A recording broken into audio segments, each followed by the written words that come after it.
आइए एक बार फिर हमारे साथ भानु प्रताप सिंह एडवोकेट जुड़ चुके हैं, जो राष्ट्रीय जनहित संघर्ष पार्टी के राष्ट्रीय अध्यक्ष हैं। आइए कोरोना के चलते हुए जो आज देश में गतिविधियां हो रही हैं उसके बारे में हम कुछ जानकारी लेते हैं। सर, एक सवाल ये है कि जब से कोरोना फैला है, इसमें तबलीगी जमात के लोगों को, जो जिसमें भारत के भी लोग हैं और भारत के बाहर से भी लोग आए हुए हैं, उन लोगों को 14 दिन का क्वारंटाइन किया गया। लेकिन आज 1 महीना हो गया है, उस क्वारंटाइन को उन्होंने खत्म नहीं किया और उन लोगों को छोड़ा नहीं गया। ये दिल्ली सरकार इस बारे में क्या कर रही है सर? देखिए, बहुत दुख के साथ मुझे कहना पड़ रहा है कि तबलीगी जमात के विषय में जिस गैर कानूनी तरीके से, जिस गैर जिम्मेदाराना तरीके से भारत सरकार के साथ साथ दिल्ली सरकार विशेष रूप से उसने नीति अपनाई है, वो बहुत ही शर्मनाक है। देखिए, तबलीगी जमात एक धार्मिक एक जमात है और उसमें दुनिया भर से लोग जुड़े हुए हैं। और जो मरकज में, निजामुद्दीन मरकज में ये सब प्रोग्राम हुआ, उस समय उसमें दुनिया के भिन्न भिन्न देशों से लोग आए थे। खैर, 29 तारीख को वहां पे लोगों को निकाल के उनका टेस्ट हुआ और उसके बाद में बहुत से लोग उसमें संक्रमित पाए गए।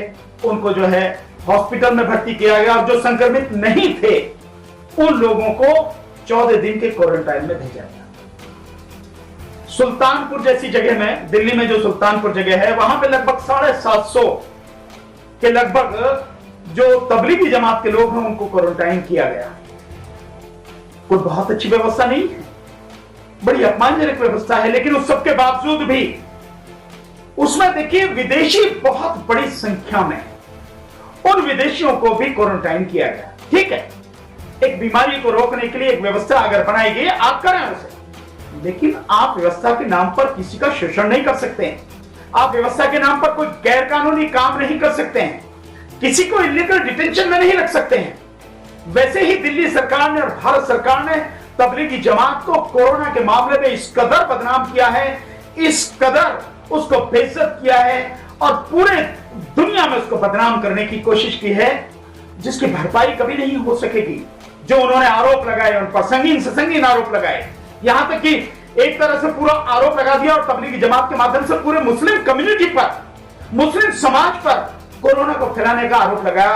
और मुस्लिम समाज के प्रति आज भी लगातार इस कोरोना को लेकर लगातार घृणा फैलाई जा रही है। कहीं सब्जी वालों को, कहीं फल वालों को, कहीं किसी को, उनको बेइज्जत किया जा रहा है और उनको कॉलोनियों से निकाला जा रहा है, उनका नाम पूछा जा रहा है। यहां तक कि जो उनके एमएलए हैं, एक मैंने बताया आपको ब्रजभूषण वो राजपूत है और एक सुरेश तिवारी है और एक और इसमें जो विशेषकर सुदर्शन टीवी का जो वो चौहान करके है, जो इसका मालिक है, ये सब लोग लगातार घृणा फैलाने में लगे हुए हैं और कह रहे हैं कि मुस्लिम समाज का आर्थिक बहिष्कार करो, मुस्लिम समाज के किसी भी दुकान से कोई न फल खरीदना, न सब्जी खरीदनी, न कुछ सामान खरीदना। ऐसे ही इन्होंने बदनाम किया और उसी तबलीगी जमात ने इनको डूब के मर जाना चाहिए। उसी तबलीगी जमात के 300 लोगों ने कोरोना से पीड़ित लोगों की जान बचाने के लिए अपना खून दिया, प्लाज्मा दिया।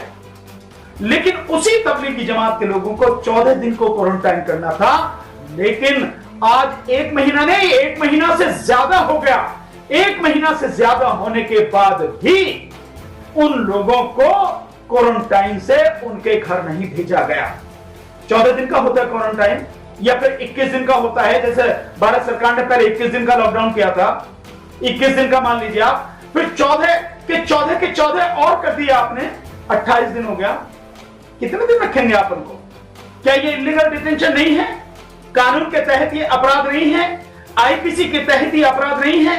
और कौन कर रहा है? यही केजरीवाल सरकार, यही दिल्ली सरकार, इसी केजरीवाल सरकार ने, जिसने दिल्ली दंगों के दौरान अपनी जो भूमिका निभाई वो बहुत ही शर्मनाक भूमिका और सवालों के घेरे में, उसी दिन ये सारी की सारी चीजें लोगों के सामने हो गई थी कि केजरीवाल आरएसएस के एजेंट हैं आरएसएस के, और केजरीवाल भाजपा की बीजेपी की बी टीम है। हालांकि हम लोग तो पहले से ही जानते थे, उसी दिन से जानते थे जिस दिन से इनका प्रादुर्भाव हुआ था, यानी कि जब अन्ना आंदोलन चला था, हम तभी जानते थे कि केजरीवाल आरएसएस की उपज है, बीजेपी की बी टीम है। लेकिन लोग नहीं समझ पाए, मैंने कई मंचों से बार बार कहा भी, लेकिन नहीं समझ पाए और सबके सामने हो गया। और अब तो इससे ज्यादा दुखद और क्या होगी, केजरीवाल साहब, ये आप जो कर रहे हैं ये गैर कानूनी है, इलीगल डिटेंशन है, और आप न केवल लोगों के साथ में कर रहे हैं बल्कि अपने देश के साथ में आप गद्दारी कर रहे हैं, देश को अपमानित कर रहे हैं, देश को बेइज्जत कर रहे हैं।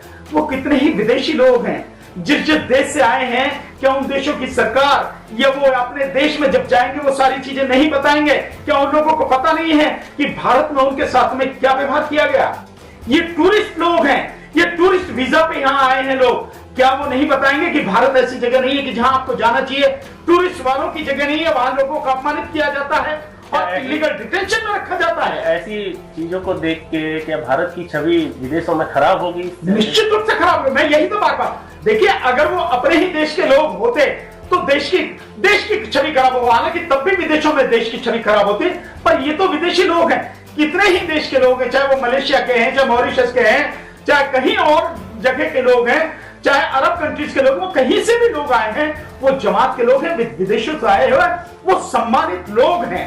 वो एक अपनी धार्मिक एक व्यवस्था है, उसके तहत यहाँ पर आए और आपने कानून के तहत जो भी करना चाहिए था, 14 दिन का क्वारंटाइन किया, फिर 14 दिन हो गए और अब 1 महीने से ज्यादा, लगभग 1 महीना और 5-6 दिन हो गए आज, यानी 36-37 दिन हो गए आपने उनको कर रखा। कैसे कर सकते हैं आप केजरीवाल जी? क्या आपको जरा भी नहीं सोचना इसकी जिम्मेदारी किसकी है? भारत सरकार की जिम्मेदारी भारत सरकार के कंधों पर डालेंगे आप, या आप अपनी जिम्मेदारी निभाएंगे? और क्या आपको उन जितने भी जो लोग हैं तबलीगी जमात के, जिनको क्वारंटाइन का पीरियड कब का खत्म हो गया, आपको तत्काल उन्हें रिहा नहीं कर देना चाहिए? इस रमजान के पाक महीने में, इस पवित्र मौके पर कि आपको शर्म नहीं आती कि आप उन लोगों को अपने घर जाने दें, उनको भेजने की व्यवस्था करें, उनके घर भेजने की व्यवस्था करें आप, ताकि वो लोग सम्मान के साथ जा सकें और आपकी छवि, अच्छी छवि लेके जा सकें। आपने पूरी न केवल अपनी छवि खराब करी, अपनी सरकार की छवि खराब करी, दिल्ली राज्य की छवि खराब करी, आपने देश की छवि खराब करी, दुनिया की नजरों में देश को आपने गिरा दिया। मेरा आपसे निवेदन है कि बहुत हो चुका मुस्लिम समाज को अपमानित करने का और तबलीगी जमात के भाइयों को अपमानित करने का और उनके खिलाफ अन्याय करने का काम। अब इसको बंद कीजिए, उन्हें तत्काल रिहा कीजिए और उन्हें सम्मान के साथ उनके घर पहुंचाइए। जो बाकी विदेशी के हमारे साथी हैं, अगर उनको जाने की व्यवस्था है, जो कि हो सकती है निश्चित रूप से, क्योंकि जब भारत के बाहर जो लोग हैं उनको भारत में लाया जा रहा है, भारतीयों को, तो इनको भी वहां पहुंचाया जा सकता है। फ्लाइट जा रही है, इसमें कोई वो नहीं है, और नहीं है तो उनको बहुत सम्मानित किसी 5 स्टार होटल में कहीं ऐसी जगह रखिए जहां वो ढंग से रह सके, और फिर जैसे ही ये लॉकडाउन और ये सारी चीज खत्म हो, उनको उनके देश, उनके घर पहुंचाया जा सके। मेरा यही निवेदन है, अन्यथा आपको माफ नहीं करेंगे। सब जानते हैं केजरीवाल जी, आप आरएसएस के एजेंट हैं, बीजेपी की बी टीम है। अपने माथे से ये धब्बा, ये दाग हटाइए और अपना चाल, चेहरा और चरित्र इसको सम्मानित बनाइए, ताकि लोग जिस तरह से आपको 2 बार जिताया, 3 बार आपको जिताया है इस दिल्ली की जनता ने, वैसे ही आपको आगे भी आपका सम्मान करती रहे।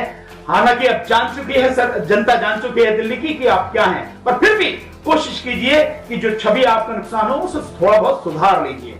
यही मेरा आपसे निवेदन है, और तुरंत तबलीगी जमात के साथियों को उनसे माफी मांगते हुए उन्हें रिहा कीजिए, उनके घर सम्मान से पहुंचाइए। बहुत बहुत धन्यवाद।